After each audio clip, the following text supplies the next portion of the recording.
دوستان امروز میخوام براتون یکی از پیشنهادهای ویژه مقداد آیتی رو آنباکس کنم. اونم مادربرد مکسیموس IX کد ایسوس هستش که از CPU های شرکت اینتل پشتیبانی میکنه. پس بریم اون رو آنباکس کنیم ببینیم که محتویات توش چی هستش.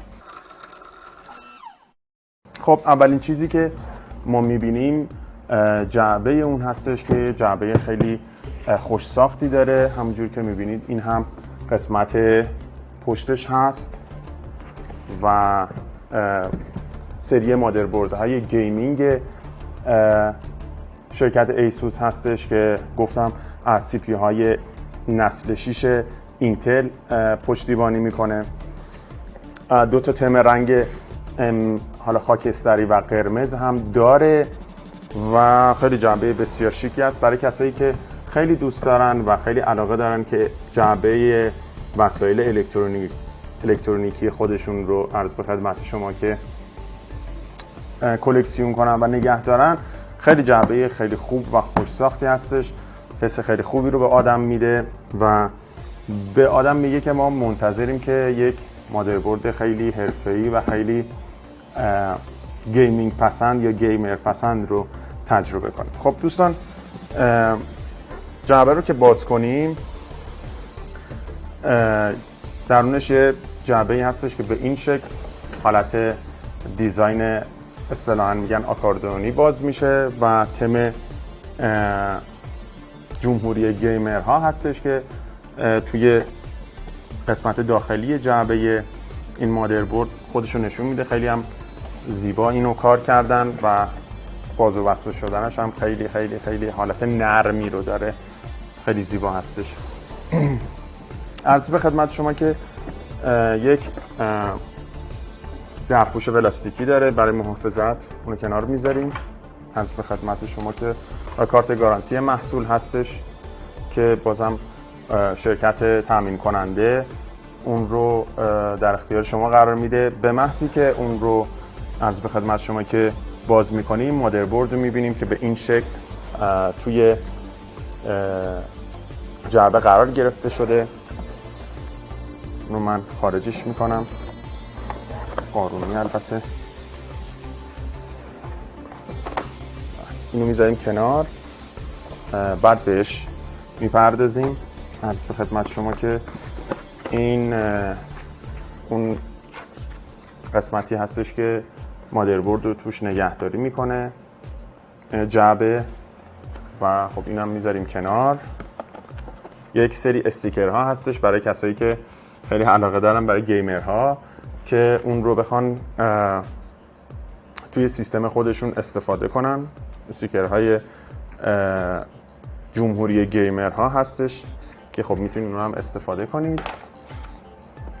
سی دی راه اندازش هست، یه سری از گارانتی های شرکت اصلی یا گارانتی های خود شرکت ایسوس هستش که خب حالا قطعا توی کشور ما جواب نمیده، اینا به درد ما نمیخوره و توی گارانتی شرکت داخلی وارد کنندش هم هست. و بازم استیکرهای جمهوری گیمرهای ایسوس هستش که بازم اینجا وجود داره. دفترچه عرض به خدمت شما که تنظیمات مادربرد هستش که باز میتونید تمام مراحل نصب و همینطور بایوسش رو اینجا ببینید. اینم باز یک حالت نگهدارنده جعبه مانند و مقوا مانند هستش. بعد کابل های مختلف رو اینجا میبینید. اینم یه دونه پد زیر ماگ قهوه خوری هستش برای گیمرها که اونا میتونن از این استفاده کنن. کابل ساتا عرض به خدمت شما که درپوش M2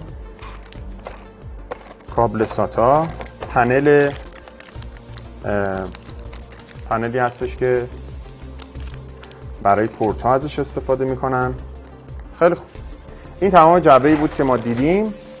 اینا رو میذاریم اینجا.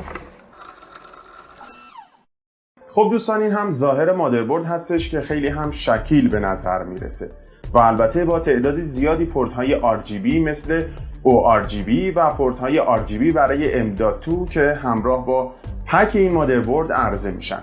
اینجا هم یک درپوش قرار داره که در زیر اون SSD M.2 قرار میگیره و اون رو میتونه مخفی کنه تا طراحی مادربرد حفظ بشه.